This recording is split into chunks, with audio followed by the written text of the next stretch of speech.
Now we're going to get down to the nitty-gritty of what Indians are all about. I still say we Indian people are believers in the truth. This is the way of life that was given to your people. You're born an Indian, you're going to die an Indian. Indianness is a good life. You're facing an Indian this afternoon.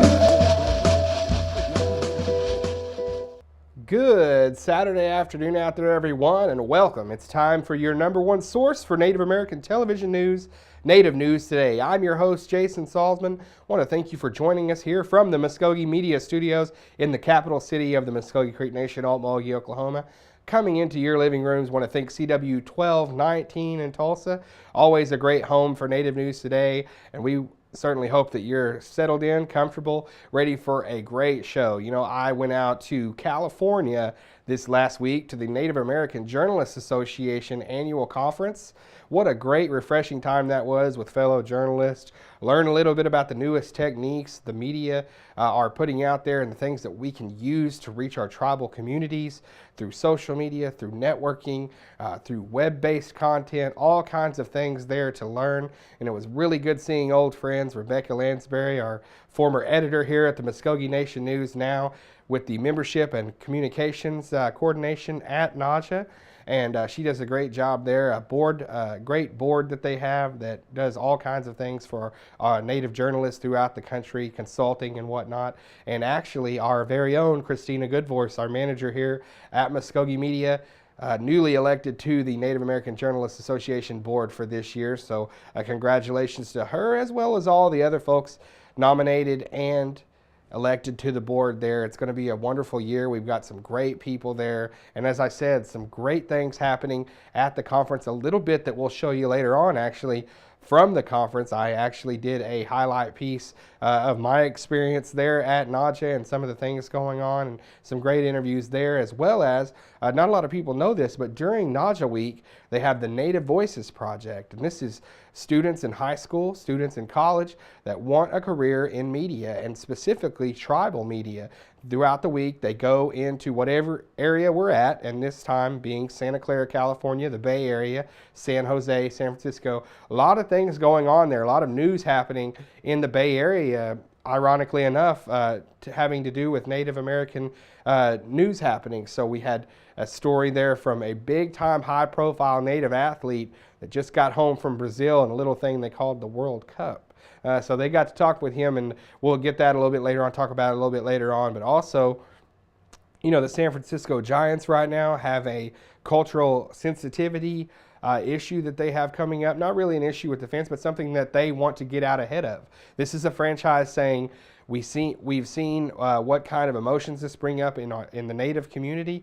We want to make sure that we don't have any of that happen at our games or our sporting events before there even is an issue. So it's sort of a blockage, if you could say, that they want that to not happen. So they're going to get out in front of it, and it's a wonderful job there by the Giants, and hopefully something that other sports teams will take a lead and follow. Speaking of the sports world and a little bit to do with Muskogee Creek Nation here, the Muskogee Creek Nation, Native News Today, Muskogee Media, basically everybody here that has anything to do with this 72,000 plus tribe, fourth largest tribe in the country, is very saddened at the passing of our former chief, R. Perry Beaver, and Chief Beaver taking his walk into eternal life this last week. I know Chief Tiger has been on several news outlets talking about what an incredible life. And as I said with sports, the man was drafted in the National Football League, played the Green Bay Packers up there with Vince Lombardi, came back, won the first 2 state championships.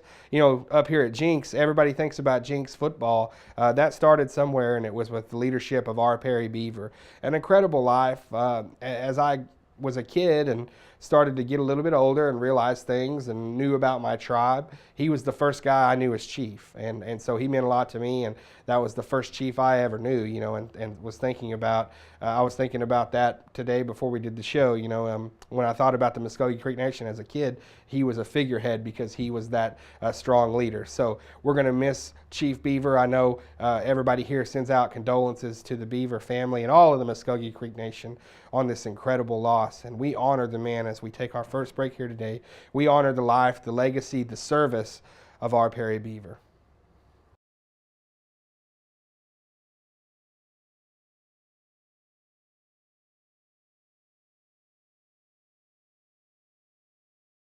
It's that time again. Please make plans to join us August 10th through 12th at the beautiful Choctaw Casino and Resort in Durant for the American Indian Chamber of Commerce of Oklahoma's 2014 gathering. Invaluable networking opportunities await, plus a chance to hear special guest speaker Gary Lightfoot Davis. The event kicks off with a golf tourney on August 10th, and the trade show opens on August 11th. Register now at www.aiccok.org.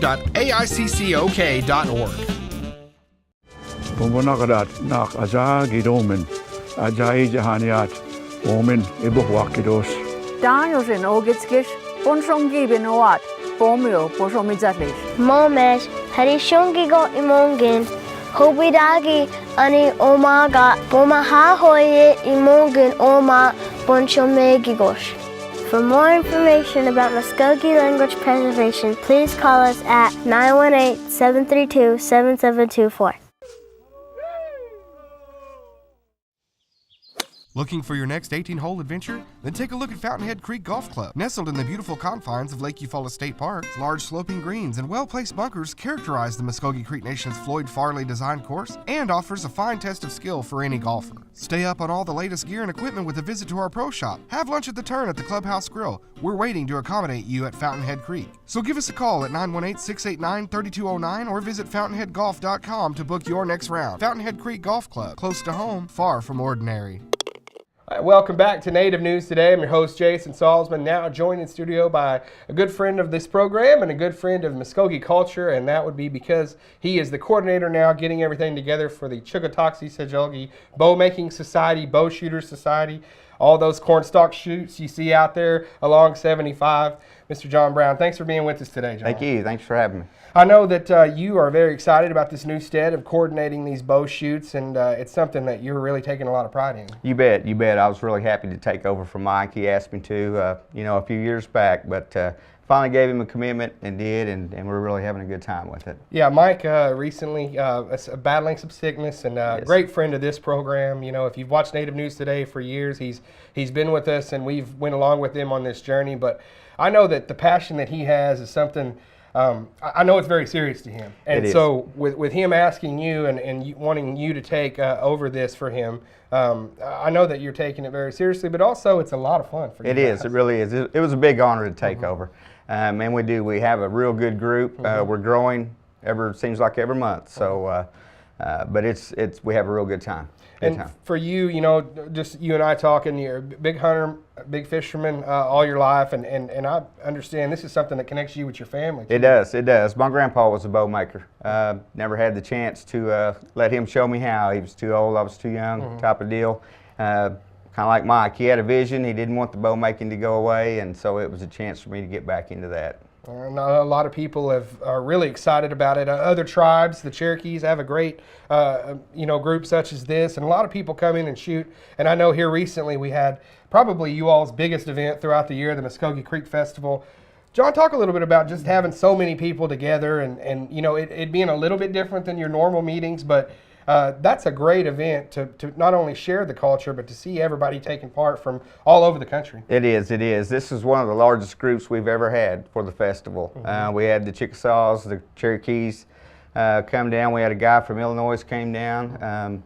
It's growing every year, like I said, but it's a lot of fun. Everybody kind of kids everybody, you know, and it makes it real fun. It's competitive too. It's a good chance to, if you're a competitive person, which I am, you know, I like to win. I do too. Losing ain't fun. But it's a chance for, you know, the tribes to go against each other a little bit and just in friendly competition. Right. But you know, there's something to be said about actually what you guys are doing, because this has been done many years for Yes. more people.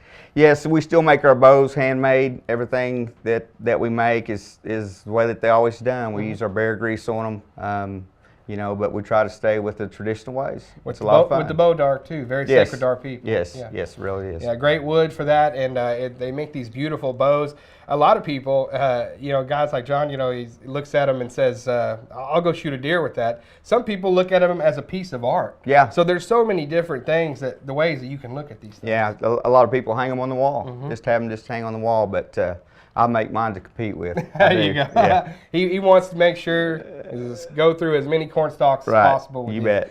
Well, you guys I believe on a monthly basis is when you're meeting up. Tell us a little bit about your regular schedule. First Saturday of every month, we start at 10 o'clock, unless it's a holiday weekend, then we back it up a week. But it's 12 months out of the year, whether it's What cold or time do hot. you guys start? You start early? Yeah, or- 10 o'clock. 10 o'clock. All right. Yeah. All right. Well, first Saturday of every month. I know that, you know, for me, it's been kind of a personal thing, because a guy that works with us here on the show kind of got started with us there, Jared Moore, doing the bows and really pushing this forward, because there were classes and we were filming stuff, and he did a documentary, and it was just really a treat. I think you'd probably agree that that's probably helped where it is today. It really has. The publicity that we got really helps, and this will help us too. Are there people that come to the bow shoots that they strictly just want to shoot, or they want to learn to make them, or a little bit of both? I mean, what kind of people? We've got a whole group, people that's wanting to learn. We've got, my dad comes and just sits to visit. He likes just to visit with everybody, and so we've got just all kinds. We got kids that come, family. It's a family oriented. We have 2 shoots. We shoot our first shoot, then we eat, and then we have another shoot. So Wonderful. Sounds bet. good. I like the eating part. That sounds Yeah, pretty you good. bet, you Well, bet. you guys got a little bit of something for everybody, it sounds like, with the bow shooting. And as I said, 10 a.m., first Saturday of every month, Chokatoxie Seljogi. And you can see that beautiful little awning they got out there, a little tent for festival time. Lots of people come out. And actually at the festival event, you guys give away prizes. We There's do. little and I saw the circle, a big circle around, and you make an announcement. What do you do there? Do you just kind of get everybody on the same page? Yes, this year we honored a gentleman by the name of Gary Ashmore. He's helped not only the Creeks, but the Cherokees, the Chickasaws. He's the most unselfish person you'll ever meet. And everybody has something that he's gave to him. He doesn't ever expect anything back, and you can't even hardly make him take anything back. He's just a real good fella, so we wanted to honor him this year. I think that's a great thing. It seems like it's all the same kind of guys there Right. doing it, and I Right. appreciate you guys with what you're doing with the culture, and I want to see a lot of people go out and Yeah. visit these guys, go see what they're doing, first Saturday of every month. Yes. Thanks for being with us Thank today, you. sir. Have a great day. My pleasure.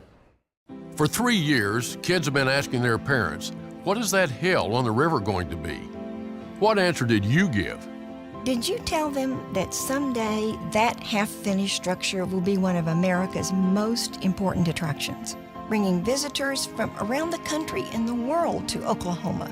Along with hundreds of millions of dollars into our economy. There'll be state-of-the-art interactive displays that bring to life the stories, history, and culture of the 39 tribes that share this state. A 210-acre landscape park and trail system. Beautiful retail and business space. This will be another jewel in the crown of our state's tourism industry, and it will pay eternal tribute to the origin of our great state. It's not a matter of whether we can afford to complete it. We simply can't afford not to. For the current generation of Oklahomans and the generations to come, let's finish it. Let's finish it. Let's finish it! We are thinkers and readers. We are dreamers. We are doers and sharers. To honor all things that make our Muskogee Creek Nation strong, we present you with the opportunity to expand your literature and the literature of our children. Log on to MyOn to read books in English and Muskogee. We are Muskogee Nation, and we are readers.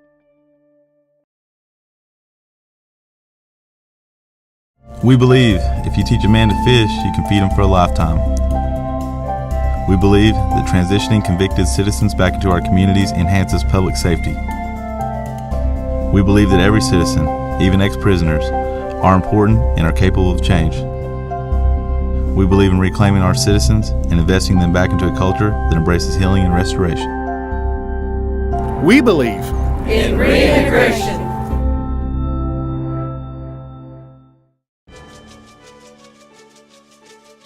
Pumakasam gadat, ibufanga, nage, adigat, punhayadit omega, ajayididet omis.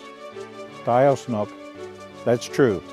Throughout the generations, our elders have taught us to preserve, share, and more importantly, protect the abundant natural resources we have here in Oklahoma. We are the original environmentalists and protector of these resources.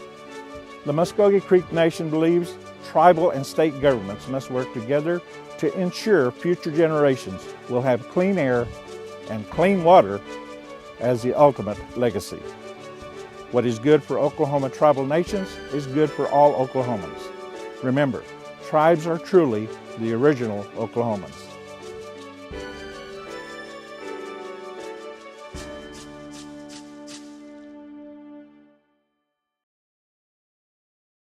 And welcome back to the program. Want to thank Mr. Brown there for stopping in with us, talking a little bit about the Bow Shooter Society. It's a great thing there, and it's going stronger than ever. A great thing started there, and a legacy going to go on for many, many years. When we're all gone, this thing will be striving still. So we want to thank them for that. Our first story of the day, going back to Santa Clara, as we said, going back to Cali for our first story. NAJA, the Native American Journalists Association's annual conference this year at the Hyatt Regency in Santa Clara. We were so glad to be there, a team of Muskogee Media, and I believe we took home 17 National Native Media Awards this year here from this department. Just a wonderful thing. As I said, Native News Today won an award. Native News Today actually taken home 3 awards from the conference, and we certainly are very proud of the product we put out here. And this was a little bit of what I got to see and hear at the week at NAJA, and I want to thank the interview subjects for making this a really great story on what the conference is all about. We're here at the 2014 National Native Media Conference in Santa Clara. Native journalists and those covering tribal news across the globe gathered in the Bay Area last week for the Native American Journalists Association's big event. This year we're partnering with Vision Maker Media and Native Public Media, and of course Native American Journalists Association. This is our event, so we're really excited this year for our 30th annual. As always, the conference focus is on new media techniques and the impact that they have in covering our tribal communities. Our theme this year again is going to digital. So that again is melding our past, and of course we always bring our culture into our reporting as news people and media professionals. So that comes with us, and it will continue to be with us through the future of journalism.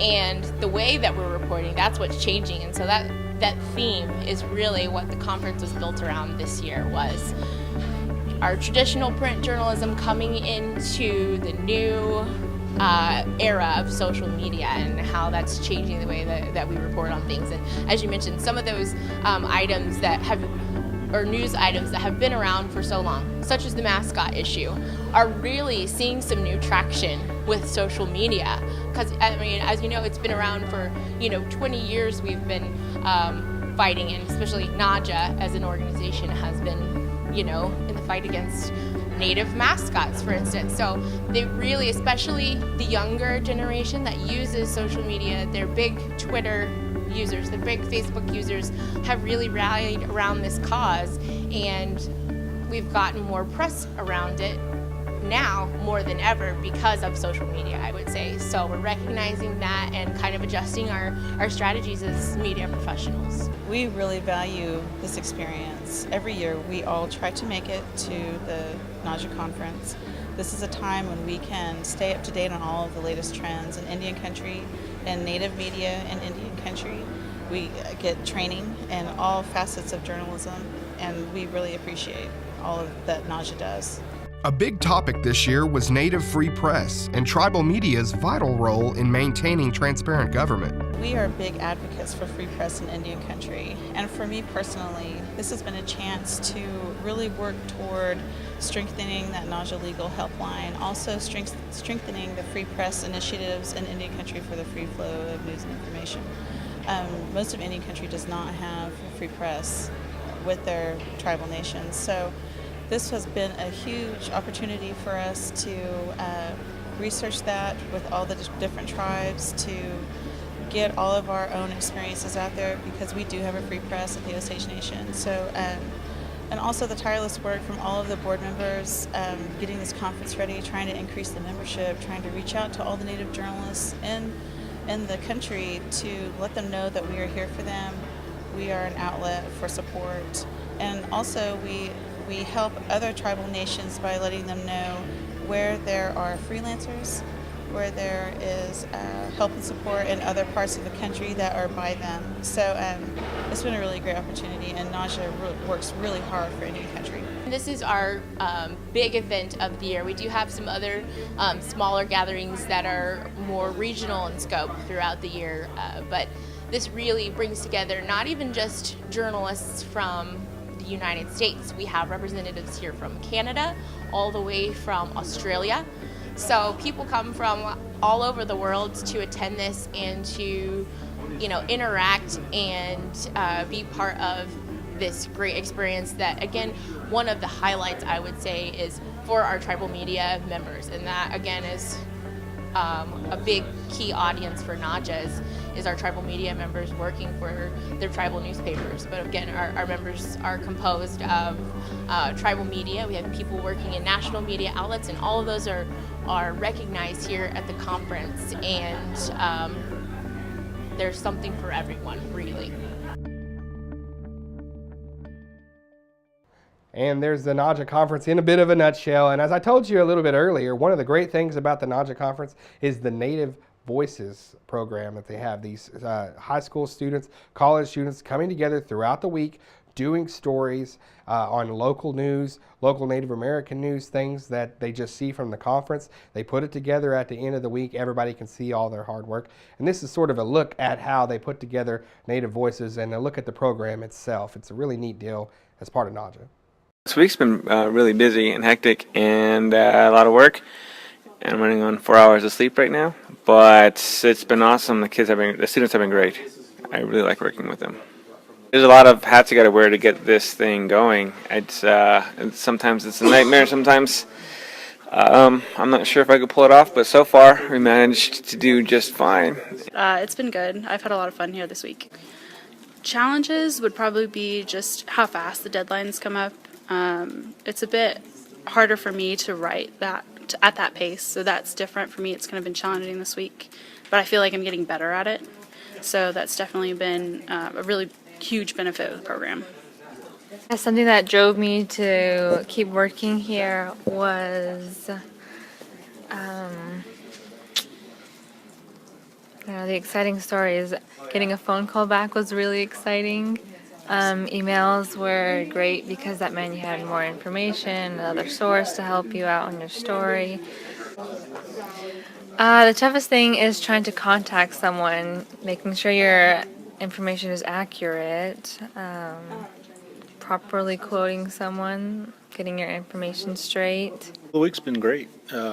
We've had a lot of organization beforehand that's carried on to the week, and compared to past years, this year's been a lot better as far as work getting done on time. Not as late as nights we've had in the past. We were up till 1:30 last night doing the website, but compared to last year, that's early. My name is Dalton Walker. I'm a Naja board member, and I'm a social media manager and web editor at the Colorado Springs Gazette. I was a part of Native Voices as a student in 2005. It was easily one of the better experiences I've ever had with journalism, and it helped me get along, move up, and this experience, it gave me great experience. You know, a lot of great friends of mine making that Native Voices happen as mentors: Mark Dreadful Water, Benny Palaka, Darren Brown from Shine Arapahoe TV.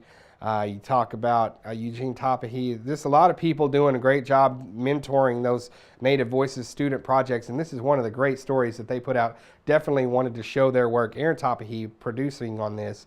This is a look at Chris Wondolowski, the only Native American to ever play in the World Cup, and he just did it a few weeks ago. Proud Kiowa, Wando.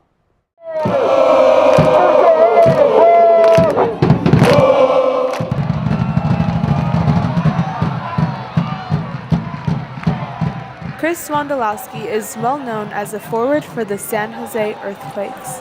What many of his fans didn't realize is that he is a member of the Kiowa Nation. Wando, as his fans call him, was the first member of the Kiowa Nation to play for Team USA in a World Cup. Just a huge honor to represent my country. Extremely proud of the hard work that it took to get there, and just excited. I was very excited to be a part of that, and just to try to help out any way I could.